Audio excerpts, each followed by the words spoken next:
இந்த வீடியோவில் அதை பற்றி பார்க்க போகிறோம் அப்படின்னா அஃபிலியேட் வெப்சைட், அடுத்து வந்து பார்த்தீங்கன்னா இ-காமர்ஸ் வெப்சைட். ஸோ இந்த ரெண்டை பற்றி தான் நம்ம வந்து பார்க்க போகிறோம். லாஸ்ட்டாக போட்ட நம்ம ஒரு வீடியோவில் வந்து பார்த்தீங்கன்னா இந்த அஃபிலியேட் சைட்னா என்ன, இ-காமர்ஸ் சைட்னா என்ன, இதில் ஆட்சன்ஸை வச்சுலாம் நம்ம ஏர்ன் பண்ண முடியுமா அப்படிங்கிற மாதிரி கேட்டிருந்தாங்க. ஸோ அவங்களுக்காகவும் அண்ட் புதுசாக இந்த பிளாக்கரை பற்றி தெரிஞ்சு நம்ம வீடியோஸ் பார்க்குற எல்லாருக்காகவும் இந்த வீடியோ தான். அண்ட் இப்போ நான் ஒரு வெப்சைட் வந்து உங்களுக்கு நான் வந்து காட்டுறேன். ஸோ இந்த வெப்சைட் வந்து பார்த்தீங்கன்னா ஒரு ஓன் இ-காமர்ஸ் வெப்சைட் அப்படின்னு சொல்லலாம். இதில் இருக்கக்கூடிய ப்ராடக்ட் எல்லாமே பார்த்தீங்கன்னா அவங்க ஓனாக வந்து ப்ராடக்ட் வாங்கி அதை அவங்களுடைய வெப்சைட்டில் ஓன் வெப்சைட்டில் லிஸ்ட் அவுட் பண்ணி அதுக்கு ப்ரைஸ்லாம் வந்து கோட் பண்ணி ஸோ அதை வந்து சேல்ஸ் வந்து பண்ணுவாங்க. ஸோ இது வந்து சேல்ஸ் எப்படி நடக்கும் அப்படின்னு பார்த்தீங்கன்னா மெஜாரிட்டியாக வந்து பார்த்தீங்கன்னா இதுக்கு டிராபிக் வந்து ஆர்கானிக்காக வருமானு கேட்டிங்கன்னா அது வந்து ரொம்ப ரொம்ப கஷ்டம் தான்.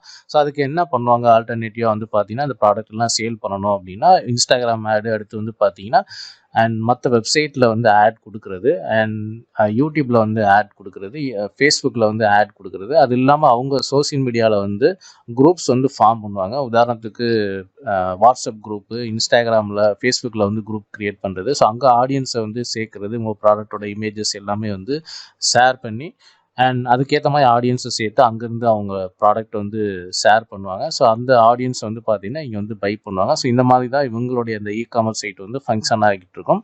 அண்ட் இந்த சைட்டுக்கு வந்து பார்த்திங்கன்னா உங்களுக்கு வந்து பெருசாக ஆர்கானிக் டிராபிக் வந்து வராது. ஸோ இந்த மாதிரி பண்ணக்கூடிய ஒரு விஷயம் தான் வந்து பார்த்தீங்கன்னா இ-காமர்ஸ், ஓன் இ-காமர்ஸ் சைட் அப்படின்னு சொல்லலாம். அவங்கள்ட்ட வந்து ப்ராடக்ட் வந்து இருக்கணும். நீங்கள் ஒரு பிஸ்னஸ் பண்ணக்கூடிய ஒரு நபராக இருந்து ஸோ இந்த மாதிரி ஓன் இ-காமர்ஸ் சைட் பண்ணீங்க அப்படின்னா ஸோ உங்களுடைய ப்ராடக்ட் எல்லாமே லிஸ்ட் அவுட் பண்ணி இதில் வந்து நீங்கள் வந்து ப்ராடக்டை விற்று நீங்கள் வந்து ஏர்னிங்ஸ் வந்து பண்ணுறது தான் இந்த ஓன் இ-காமர்ஸ் வெப்சைட் அப்படின்னு சொல்லலாம். ஸோ இந்த சைட்டில் போயிட்டு நம்ம வந்து ஆட்சன்ஸ் ட்ரை பண்ணலாமா அப்படின்னு கேட்டிங்கன்னா அண்ட் நீங்கள் வந்து ட்ரை பண்ணலாம். பட் ஆனால் இது எல்லாமே வந்து பார்த்தீங்கன்னா உங்களுக்கு வந்து ப்ராடக்ட் செல்லிங் அப்படின்றதுனால ஆட்சன்ஸில் அப்படி கிடைக்கக்கூடிய ஏர்னிங்ஸுங்கிறது வந்து வேறு. அதுக்கு நிறைய டேர்ம்ஸ் அண்ட் கண்டிஷன், கூகுளோட நிறைய டேர்ம்ஸ் அண்ட் கண்டிஷனை நீங்கள் வந்து ஃபாலோ பண்ணணும். அதுக்கேற்ற மாதிரி நீங்கள் உங்களுடைய சைட்டை பண்ணணும் அப்படின்னு நீங்கள் நினச்சிங்கன்னா நிறைய விஷயங்கள் வந்து நீங்கள் மாற்றம் செய்யணும். பட் அதெல்லாம் நம்மளுக்கு தேவையில்லை. நான் வந்து ஒரு பிஸ்னஸ் வந்து பண்ணுறேன். என்னுடைய ப்ராடக்ட்டை வந்து நான் வந்து பப்ளிக்காக அந்த மாதிரி ஒரு வெப்சைட் க்ரியேட் பண்ணி லிஸ்ட் அவுட் பண்ணுறேன். ஸோ அதை வந்து ப்ராடக்ட் வந்து அட்வர்டைஸ்மெண்ட்டாக கொடுத்து அங்கேருந்து ஆடியன்ஸ் வந்து வாங்கி கஸ்டமர் வந்து வாங்குறாங்க அப்படின்னா இது வந்து ஒரு பிஸ்னஸ், புரியுதுங்களா? ஸோ இங்கே வந்து ஆட்சன்ஸ் அப்படிங்கிற கான்செப்ட் வந்து இங்கே மெஜாரிட்டியான ஓன் இ-காமர்ஸ் சைட் பண்ணுறவங்க வந்து பார்த்தீங்கன்னா ஆட்சன்ஸ் அப்படிங்கிற விஷயத்துக்குள்ள வந்து போக மாட்டாங்க. ஏன்னா அவங்களுக்கு மெயினாக வந்து பார்த்தீங்கன்னா அவங்களுடைய ப்ராடக்ட் வந்து சேல் பண்ணணும். ஸோ அந்த பிஸ்னஸ் வந்து நடக்கணும் அப்படின்றதுக்காக இந்த ஆட்சன்ஸை பற்றி பெருசாக அவங்க வந்து கேர் பண்ணுறது கிடையாது. அது அவங்களுக்கு வந்து முக்கியமும் கிடையாது. அடுத்து வந்து பார்த்தீங்கன்னா இன்னொரு சைட் நான் வந்து காட்டுறேன். ஸோ இது வந்து பார்த்தீங்கன்னா உங்களுக்கு வந்து ஒரு அஃபிலியேட் வெப்சைட் தான்.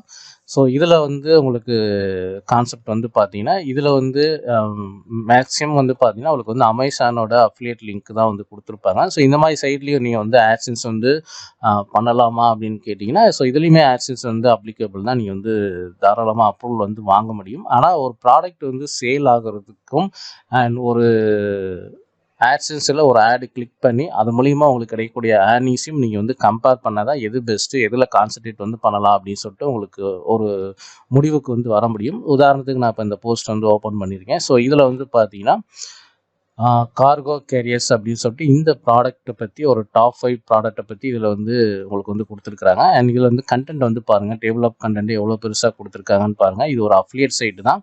ஸோ நம்ம நினைக்கிற மாதிரி ஜஸ்ட் அமேசான்லேருந்து ஒரு ப்ராடக்ட் வந்து காப்பி பண்ணி அதோடைய இமேஜஸ், டைட்டில், கண்டென்ட் எல்லாம் காப்பி பண்ணி இதில் போட்டோன்னா நம்மளுக்கு வந்து ப்ராடக்ட் சேல் ஆகுமா கேட்டிங்கன்னா அந்த மாதிரி கிடையாது. இதுக்கு ஆர்கானிக் டிராஃபிக் வேணும். இந்த ப்ராடக்ட் பற்றி நீங்கள் வந்து நல்ல ரிவ்யூ கொடுக்கணும். அதில் என்ன ஃபியூச்சர் இருக்குது, என்ன ஸ்பெசிஃபிகேஷன் இருக்குது, அதனால் என்ன நீங்கள் வந்து எக்ஸ்பீரியன்ஸ் வந்து பண்ண முடியும் அப்படிங்கிற எல்லா விஷயத்தையும் நீங்கள் வந்து அந்த அப்ளியேட் சைட்டில் நீங்கள் சொன்னால் மட்டும்தான் ஆடியன்ஸ் வந்து கன்வின்ஸ் ஆவாங்க. அதுக்கப்புறம் தான் உங்களுடைய ப்ராடக்ட் வந்து இங்கே சேல் ஆகும். அப்ளியேட் ப்ராடக்ட் எல்லாமே இங்கே வந்து சேல் ஆகும்.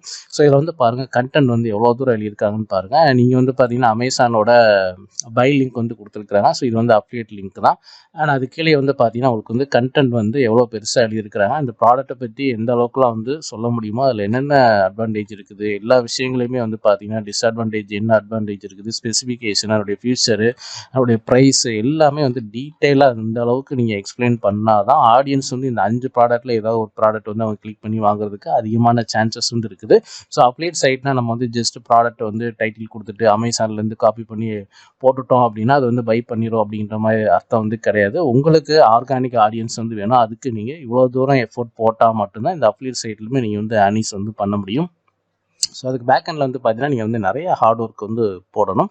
அது வந்து ஓன் இ-காமர்ஸ் உங்களுடைய ஓன் ப்ராடக்ட் இந்த மாதிரி ஓன் இ-காமர்ஸ் வெப்சைட் கிரியேட் பண்ணி அதில் நீங்கள் ப்ராடக்ட் வந்து லிஸ்ட் அவுட் பண்ணி சேல் பண்ணுறதா இருந்தாலும் சரி, இந்த மாதிரி வந்து அஃபிலியேட் மார்க்கெட்டிங் நீங்கள் பண்ணுற ஒரு வெப்சைட் வச்சுருந்தாலும் சரி, அதுக்கு பேக் எண்டில் நீங்கள் நிறையவே வந்து ஹார்ட் ஒர்க் வந்து நீங்கள் பண்ணணும். ஸோ நீங்கள் சிம்பிளாக அந்த மாதிரி வெப்சைட்டுக்கு கிரியேட் பண்ணுறீங்க அப்படின்னா எடுத்தவொடனே இந்த அஃபிலியேட் சைட்டுக்குமே வந்து டிராஃபிக் வந்து வந்துடாது. ஸோ இந்த அஃபிலியேட் சைட்டுக்குமே வந்து பார்த்தீங்கன்னா சில பேர் என்ன பண்ணுவாங்கன்னா சோஷியல் மீடியாவில் வந்து ஆட்ஸ் வந்து ரன் பண்ணுவாங்க. ஸோ அந்த ஆட்ஸ் மூலிமா உங்களுக்கு வந்து இந்த சைட் விசிட் பண்ணுவாங்க. ஸோ விசிட் பண்ணி அதுலேருந்து கஸ்டமர் வந்து பார்த்தீங்கன்னா ப்ராடக்ட் அந்த லிங்க்கை கிளிக் பண்ணி அப்படியும் கூட உங்களுக்கு வந்து பை பண்ணுவாங்க. ஸோ மொத்தத்தில் வந்து பார்த்தீங்கன்னா இதுக்கு வந்து 2 சைட்டுக்குமே உங்களுக்கு வந்து நீங்கள் எழுதக்கூடிய கண்டென்ட்டை பொறுத்து ஆடியன்ஸ் வரதுக்கு சான்ஸ் இருக்குது. இது வந்து own product, own e-commerce website. இது வந்து அமேசானாக இருக்கலாம், ஜேவிஸுவாக இருக்கலாம், இல்லை வந்து சிஜேவாக இருக்கலாம், கமிஷன் ஜங்ஷனாகவும் இருக்கலாம். இன்னும் நிறைய அஃபிலியேட் மார்க்கெட் சைட் வந்து இருக்குது. ஸோ அங்கே வந்து ப்ராடக்ட்டை ஒரு லிங்க் அக்கௌண்ட் கிரியேட் பண்ணி அங்கே உள்ள ரெஃபரல் லிங்க் எடுத்து நம்ம இந்த மாதிரி கண்டென்ட் எழுதி ப்ராப்பராக அண்ட் கண்டென்ட்லாம் எழுதி ஸோ அது மூலிமா நீங்கள் ஆட் கொடுத்து உங்களுடைய ப்ராடக்ட் வந்து இங்கே சேல்ஸ் வந்து பண்ணலாம். அண்ட் இதில் வந்து ஆட்சன்ஸ் நீங்கள் டைப் பண்ணுறது அப்படிங்கிறது வந்து பார்த்தீங்கன்னா உங்களுக்கு வந்து கூகுளோட பாலிசிக்கு நம்ம வந்து நிறைய விஷயங்கள் வந்து பார்த்தீங்கன்னா கூகுளோட பாலிசி இந்த மாதிரி பை லிங்க் கொடுக்கும்போது பார்த்தீங்கன்னா ஸோ அவங்களுடைய பாலிசி வந்து அது மீறுற மாதிரி சில இடங்களில் வந்து அவங்க கொடுக்க மாட்டாங்க. இல்லை கொடுத்த ஆட்சன்ஸ் அப்ரூவில் சில மாதம் கழித்து வந்து உங்களுக்கு வந்து ரிமூவ் பண்ணுறதுக்கும் ஒரு வாய்ப்பு வந்து இருக்குது. ஸோ இந்த இடத்துல வந்து பார்த்தீங்கன்னா நம்ம ஒரே ஒரு விஷயம் தான் வந்து கவனிக்கணும். நம்மளுக்கு வந்து ஆட்சன்ஸ் ஏர்னிங்ஸ் வந்து அதுக்காக நம்ம வந்து ஒரு சைட் பண்ணுறோமா, இல்லை நம்ம வந்து ஒரு ப்ராடக்ட் வந்து இந்த மாதிரி அப்லேட் வந்து நம்ம பண்ண போகிறோமா, இல்லை நம்ம வந்து ஓன் ப்ராடக்ட் வந்து இருக்குது நம்மளுடைய ஓன் இ-காமர்ஸ் சைட்டில் வச்சு இந்த ப்ராடக்ட்டு தான் இம்பார்ட் பண்ணி அது மூலிமா சேல்ஸ் கிடைக்கக்கூடிய ஏர்னிங்ஸ் வந்து நம்ம எடுக்க போகிறோமா அப்படிங்கிறது உங்களை டிபெண்ட் பண்ணி தான் இருக்குது, உங்களை பேஸ் பண்ணி தான் வந்து இருக்குது. நீங்கள் எதுக்காக பண்ணுறீங்க அப்படிங்கிறத பொறுத்து தான் இருக்குது. மற்றபடி வந்து பார்த்தீங்கன்னா நீங்கள் ஓன் இ-காமர்ஸ் சைட்டாக இருந்தாலும் சரி, இல்லை இந்த மாதிரி அஃபிலியேட் சைட்டாக இருந்தாலும் சரி, ரெண்டுக்குமே நீங்கள் வந்து ஆட்சன்ஸ் அப்ளை பண்ணலாம். அப்ளை பண்ணுறதுக்கு முன்னாடி ஆட்சன்ஸோட terms and condition, policy, violation எதுவுமே இல்லாத அளவுக்கு நீங்கள் பார்த்துட்டு அதுக்கப்புறம் நீங்கள் வந்து அப்ளை வந்து பண்ணலாம். ரெண்டுலேயுமே ஆட்சன்ஸ் வந்து நீங்கள் ட்ரை பண்ணலாம். ஸோ இது ரெண்டுமே உள்ள வித்தியாசம் உங்களுக்கு வந்து தெரிஞ்சிருக்கும்னு நினைக்கிறேன். இந்த வீடியோ பிடிச்சா லைக் பண்ணுங்கள், ஷேர் பண்ணுங்கள். தேங்க்ஸ் ஃபார் வாட்சிங்.